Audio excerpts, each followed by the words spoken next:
There was a comment on the last video asking if all Packer fans went to the same person who did Matt LaFleur's eyebrows. And I gotta say, thank you. But these babies are all natural. If, however, someone could get me in touch with Matt LaFleur's dietitian, yeah, I could use that.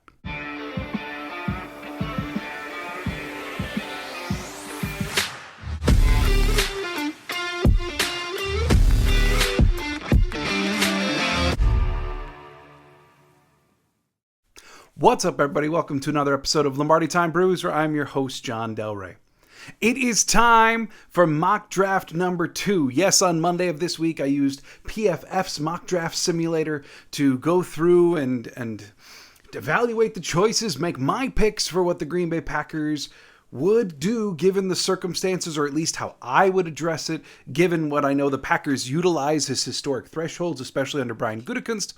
And that was under PFF Simulator, and a lot of people don't really like that one. They prefer PFN, or other people use this, or whatever. So I decided I would do a bunch of different mock drafts, seeing how the results go. Of course, leaning more towards the sites that I know actually update to be more realistic as we go through this draft process, now that we're under a month to go. So for today's mock draft, I utilized Pro Football Networks. Now, if you're interested, this one is completely free. PFF's to use all of the different components. You have to have the PFF subscription, but PFN, completely free. You can utilize trades, etc., etc. And again, just like I did on Monday, I did not allow for any trades to be executed. I wanted to do the exercise for the picks that the Packers have right now. So no Aaron Rodgers trade, no additional picks from the Jets, no even late round finagling to get into early rounds, anything like that. I kept it very literal to what the Packers have. Before we dive completely into this topic, though, there is one thing that I did want to mention, and news of this broke just before I hit the record button here this afternoon. But former Packers legend, former Packers running back John Brockington has passed away at the age of 74 in San Diego just this morning. Brockington played there during some of the real down years for Green Bay. Aaron Jones just passed him this season, but he still is 4th all-time leading rusher for the Packers. He's 9th in touchdowns for the Packers. He was the very first player in NFL history to rush for 1,000 yards of each of his 3 seasons. Cliff Christle, the Packers team historian, wrote a very nice article with news of his passing today, detailing the bruising and effective high-knee style of Brockington. What happened after those first 3 years as his numbers began to dwindle, really kind of telling the story of his career and memorializing someone who was inducted into the Packer Hall of Fame way back in 1984. Another Packer legend gone too soon, this time at the age of 74. So rest in peace, John Brockington. So, with that being said, I am going to dive into the details about the draft. And if you watched Monday's video, I decided I wanted to be a little bit more clear in how I was going to structure this video. I know I don't have a lot of the fancy graphics. I don't have a producer sitting right here next to me just chilling, hitting buttons. So ultimately, at the end of the day, I want to present this information in a very clear manner for you. So what I'm going to do is first I'm going to go through what I believe to be needs for the Green Bay Packers that could be addressed in this draft. Then I'm going to list off through the 5 rounds, because it's just a 5-round mock, the picks that I made for the Packers. Then after that, I'll actually go into explaining how each pick happened, why I chose the player I did, how it fits for the Packers, etc. So if you want all the rationale, hang on all the way through. If you just want to list, because you got stuff to do, it's fine. Hang out just a couple more minutes. So in terms of needs, let's be honest, the Green Bay Packers right now are kind of a top-heavy roster. They have elite talent at some positions, including Aaron Jones, Christian Watson if he continues to progress. The offensive line is quite good for a team with as many holes as Green Bay. Then on the defensive side, you've got Jair Alexander, Rashawn Gary, Kenny Clark. It's star-studded. And yet, there's holes all over this roster. One of those holes happens to be at the quarterback position. And no, I'm not saying that Jordan Love is going to have competition. He certainly is not. They're giving the job to Jordan Love. But the backup position of Jordan Love is a major question mark. Now, you would think that they may go out and sign a veteran, but money is short. Also, I won't be shocked at all to see them spend, especially a later round pick, on a project number 3 type quarterback. So backup quarterback is certainly in the conversation for the draft, as is running back. And you may immediately be thinking, like Aaron Jones and A.J. Dillon, what in the sweet goodness do we need a running back for? Or we got Tyler Goodson, we still got Patrick Taylor. What do they need a running back for? Well, the truth of the matter is A.J. Dillon is entering the last year of his contract. Aaron Jones's contract after this year gets even harder to retain for the Packers. I mean, there are very real scenarios where next year, this coming season, is the last year for both A.J. Dillon and Aaron Jones. It's possible. Plus, when Matt LaFleur was very first hired, he talked about wanting 3 competent running backs in the offense. So I won't be shocked at all if running back is addressed. Now, how serious is that threat of Dillon or Jones moving on next year? That may be determined by how early they decide to go with running back. If they decide for a day 3 pick like a Kylan Hill, or even Aaron Jones is a day 3 pick back in the day. If they decide to go with a day 3 pick, then we know that maybe it's more of a long-term project. Either way, don't be shocked at all if running back is addressed in this draft. And it may be earlier than a lot of people think. Wide receiver is certainly a need. You have Watson, you have Dobbs. Toure, I will actively admit I'm not as sold on Toure as a lot of people, especially given that his playing time decreased as the Packer games kind of got more serious towards the end of the year. I don't think that necessarily bodes well for him heading into year 2. Bo Melton, I think, is a player with a lot of upside, but there's a reason he hasn't seen the field much yet. And then we know that they're going to sign a veteran wide receiver or acquire one in some way, but certainly wide receiver is still a need.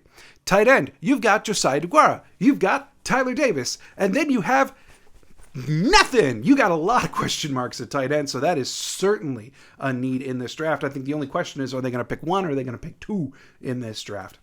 Offensive line is always a need and always something that Brian Gutekunst is looking at, no matter how deep the depth is, so you can expect that to be addressed. Also, considering that David Bakhtiari, this could be his final year in Green Bay as well, because you want to talk about untenable cap numbers.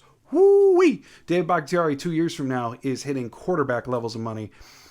This could be his last year unless something really changes there. Yash, we also know, is on a 1-year tender, so his future in Green Bay is under question as well. So offensive line long-term is a need for the Packers. Flipping it to the defensive side of the ball, the interior defensive line, as always, is a need in Green Bay. You've got TJ Slayton, you've got Kenny Clark, and you've got Devontae Wyatt, and then you've got practice squatters and questions. So it's a need. Edge. I don't view this to be as much of a need as other people, but I will acknowledge it is still a need, much like O-line. It's another position that Brian Gutekunst is always looking at. Rashawn Gary, you have the ACL injury, so who's quite sure when he's going to be coming back from that? You got Preston Smith, who, while his cap numbers do escalate over the coming years, it's not nearly as severe as Dave Bakhtiari or Aaron Jones. I think that he may have a couple more years left in Green Bay. But again, after those two, you've got Hollins, who they re-signed on only a 1-year contract. You've got Kingsley Enagbare, who admittedly did some really good things at the end of the year, but is still a project in some regards for outside linebacker. And then you got Garvin and Ladarius Hamilton and guys that I think a lot of people just would prefer not to see the field that often just because of how they've played in the last couple of years. So edge is a need. And then, of course, safety, corner, let's just call it defensive back, is a need. Corner, not so much as safety. Safety, we know the situation there is scary. Right now, it probably looks to be Darnell Savage and Rudy Ford, given Matt LaFleur's comments at the annual meetings the other day. It's concerning, right? The back end of the defense is a little concerning at this juncture. Darnell Savage, the Packers obviously still believe in his potential. I don't think he's absolutely a lost cause, but there certainly are concerns that have been consistent over the last couple of years for Savage. Might Amos be re-signed? Maybe. I'd still be surprised. But anyway, safety, question mark. And then, of course, if we know Mason Crosby isn't coming back, don't be shocked if they pick a kicker with a late round pick as well. So all of them needs, and it's a lot of needs. I know. So let's dive into this. Who did I pick for the Green Bay Packers in this mock draft, the second coming of the mock draft? And I got to tell you, pick 15, it broke just a certain way. I went with wide receiver from Ohio State, Jackson Smith and Jigba. Pick 45 in the second round, I went with tight end Darnell Washington. I know a lot of people are going to be happy about that one. Third round, I went with tackle from Syracuse, Matthew Bergeron. Fourth round, pick 120. I double dipped. That's right, I double dipped at wide receiver, and I got someone who I just couldn't pass up. Maybe a little early, but just, boy, does he scream Packer to me. And the further in this process we get, the more I like what I'm seeing from him. That would be wide receiver Jonathan Mingo. On the next one, round 5, Moro Ojomo, defensive lineman from Texas. He's going to be our interior defensive lineman. And then pick 170, the last pick, Anthony Johnson Jr., safety from Iowa State. So let's dive into how'd that happen. Why did you pick that? Well, round 1, I went with Jackson Smith and Jigba. Well, we know that they need wide receivers, right? And his testing has actually beaten all of the Packers' thresholds. There was some belief that, like, maybe his 40 time wouldn't actually meet what they need. Maybe he's going to be too little. Nah, he actually passed all the thresholds. And the really good thing about him is his agility. Yeah, his agility numbers are off the charts.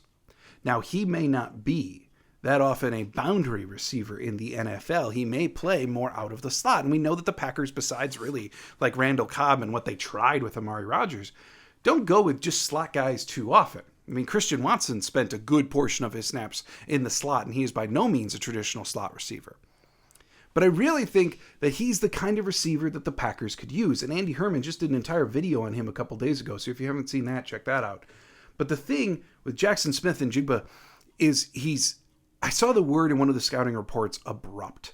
And that just felt right. You have elite agility numbers, maybe not top end speed, but you've got elite agility numbers with a guy who can stop on a dime, who can route run like a maniac, and in short situations especially. Maybe he doesn't have the most burst, but he's precise. And it's the kind of player that realistically the Packers could use at wide receiver to pair with a Romeo Doubs and a Christian Watson. Am I as high on him as people who are losing their minds about the Packers getting him? Probably not, but do I still think he's a wonderful pick to help this offense go? Yeah, and at pick 15, it makes a world of sense. Other players available at this time, just to give you an idea, I'll read off picks 1 through 14. Pick 1 was C.J. Stroud, then it was Bryce Young, Tyree Wilson, Anthony Richardson, Christian Gonzalez, Will Anderson Jr., Jalen Carter, Paris Johnson Jr., Bijan Robinson, Broderick Jones, Brian Breezy, Peter Skronsky, Miles Murphy, and Jordan Addison. I don't picture Jordan Addison going as high as the top 15, but hey, in this mock draft, the New England Patriots did us a favor and chose him in front of Jackson Smith and Jigba. So really the choices here were JSN or cornerback Devin Witherspoon, which as I talked about on Monday when I made him the pick then, I'd be pretty happy with that too, to really shore up the cornerback position and really help out the secondary a lot. So I mean, ultimately, though, at the end of the day, I opted for JSN just because of the contributions that he can make for the offense right now. So let's move on to, one side note about JSN as well. He's only 20 years old. That's the Packers type. Yeah. Just throwing it out there. All right, in round 2, Will McDonald Jr. was picked right before this pick, a very bendy edge rusher that the Packers may have their eye on, who we know he brought in for a visit. Cedric Tillman, even though I just picked a wide receiver, Tillman is another Packer-type wide receiver from the University of Tennessee. He's gone. So was Jalen Hyatt. So ultimately, though, like a tight end, Dalton Kincaid, Michael Mayer, they were both gone. So options really began to kind of tighten up here in the middle of round 2 for pick 45. And options available to me were Darnell Washington, tight end, if you wanted to go tight end. If you wanted to address the defense, probably top one would be interior defensive lineman Mazi Smith. Or how about offensive line tackle Cody Monch? But at the end of the day, it's destiny, right? You got to pick tight end Darnell Washington. I know that one's going to make a lot of people happy. And look, he's a road grader at tight end. I mean, you put him out there and he's basically like a 6th offensive lineman. He's your new Mercedes Lewis. And we know how incredibly important that is to the offense. And he does have ability receiving as well. Does he have top end speed? Does he have breakaway ability? No, there's some highlights from college where he did it, but is that his norm? No. Does he have to improve route running as a receiver? Yes, absolutely. Is he probably the Packers' end-all, be-all, permanent solution, new Kyle Pitts, new Travis Kelce solution at tight end? Probably not.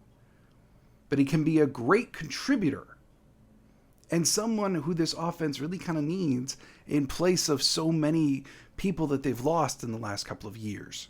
So, Darnell Washington in round 2. Round 3 is admittedly where it began to get sketchy, and it was the exact same thing when I did a mock draft the other day. Round 3 seems to be this grand question mark for the Green Bay Packers. Not only do the Packers draft really poorly in round 3, it also seems to be the round where they're seeming to make the most exceptions to their thresholds historically. And 2, it's just in this year's draft, now in round 3, you're kind of getting past the wave of like the top tier of talent. Right? Like this draft doesn't have like generational talent up at the top, but it's got a really deep class of really good. And this is right around the edge where it begins to kind of drop, where you're getting into more projects already and less immediate contributors to the team. So remaining needs, we got safety, interior defensive line, offensive tackle, edge, tight end again if you wanted to double dip, running back. At the safety position available was Jordan Battle.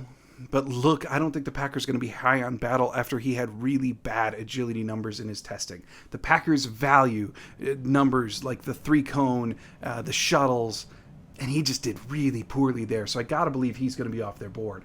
Sidney Brown is 5'9", and while he's got the athletic profile of the guy that the Packers like, he probably is just too darn small.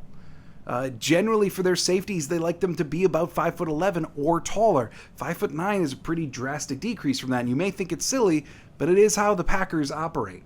So he very well might be off the board. The safety who most likely fits all of their profiles that's available at this point is Jammie Robinson, and he's even a bit of a question mark because of his height. So quarterback, running back certainly could be addressed here. But at the end of the day, I opted for this to be the offensive tackle or O-line portion and go with Matthew Bergeron. Look, this guy is an elite athlete, 6'5", 318 pounds. He's extremely explosive as an offensive lineman. He accelerates to the second level incredibly well. And the thing about him is, realistically, there's 2 questions. One, while being fast enough to play tackle, is his technique sure enough to keep up with speed rushers, because it seemed to be where he had the most difficulty in college? And other than that, is he better off at guard than he would be tackle? But you know the Packers love these types, right? The guys that can be versatile all across the offensive line. Look at Elton Jenkins, look at Zach Tom. Like, you just know this is how the Packers operate. So someone who has the athletic profile to potentially play tackle if he shores up his technique, but could be a very capable guard right now, that's the Packers, right? So ultimately, though, this guy could use a little bit of time to kind of redshirt, ease his way into the NFL, and to back up David Bakhtiari for a year, to learn from D-Bach, and you just say, look, Bergeron, follow Bakhtiari. Whatever this dude does for a year, you follow him. Period. That may not be the worst thing, developmentally speaking, for the future of the offensive line.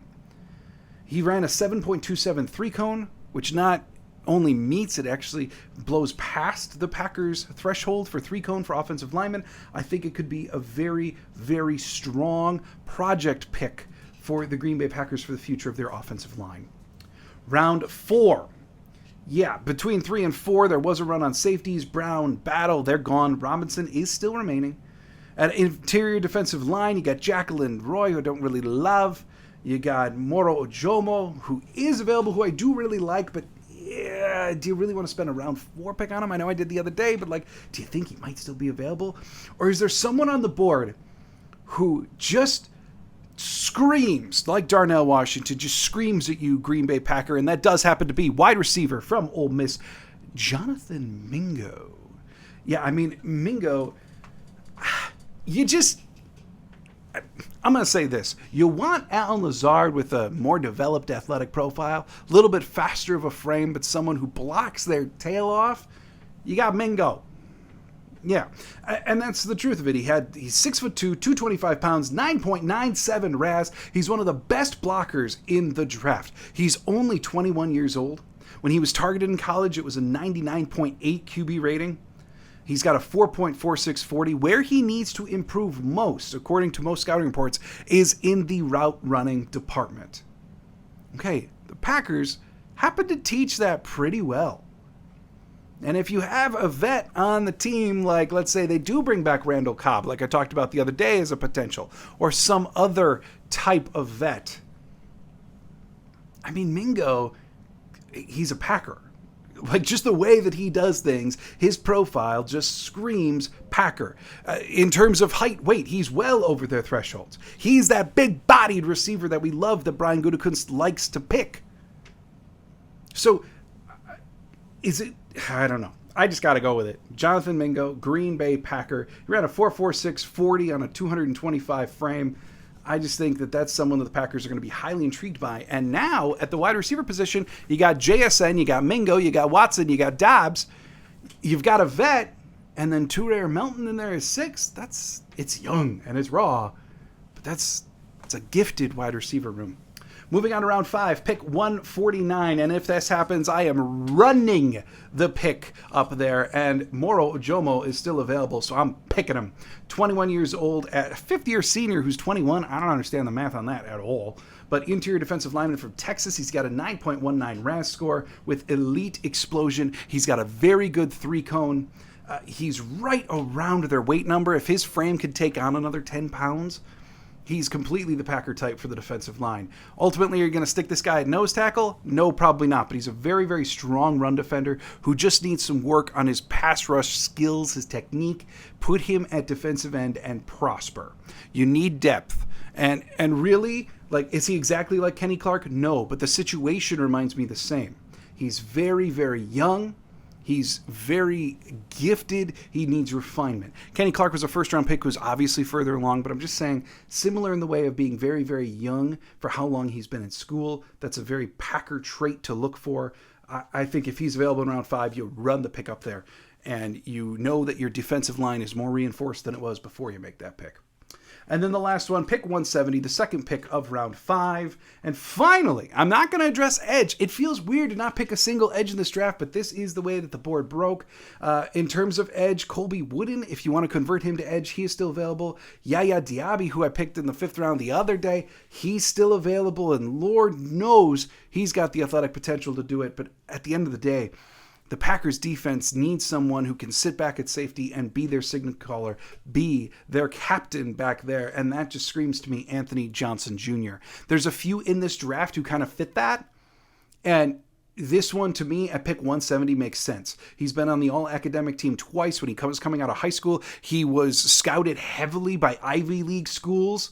I mean, this guy is really, really smart.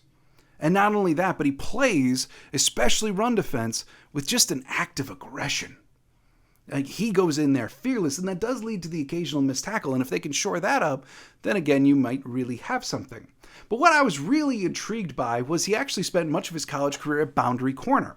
However, this last year, they asked him to switch to kind of a hybrid safety, their version of Iowa State of the star role. Yes, the much talked about position in Green Bay. The star role, kind of a slot corner safety hybrid. And the Green Bay Packers, they want Keyshawn Nixon to compete for that role. Darnell Savage has played there before. There's been a lot of talk historically of Savage going there, and it just hasn't worked as well as maybe it could have. But Anthony Johnson Jr. is a guy that I'm highly intrigued by because of his traits, his ability to communicate. The Green Bay Packers had mass miscommunications in their secondary. If they want a captain-style individual, even as a rookie, to come in and lay things out and help with the coaching, help new defensive back coach Craig Williams, could very well be a guy like Anthony Johnson Jr. By the way, his RAS score, while being incomplete, is high enough to meet all of their thresholds, as is all of his physical traits, height, weight as well. So there you have it. Jackson Smith and Jigba, Darnell Washington, Matthew Bergeron, Jonathan Mingo, Moro Ojomo, and Anthony Johnson Jr. I'm calling it. That's not a bad draft to me. Are there still holes on this roster? Yes, absolutely, unequivocally. And keep in mind that they probably will have more picks when they actually get to the draft than they have right now.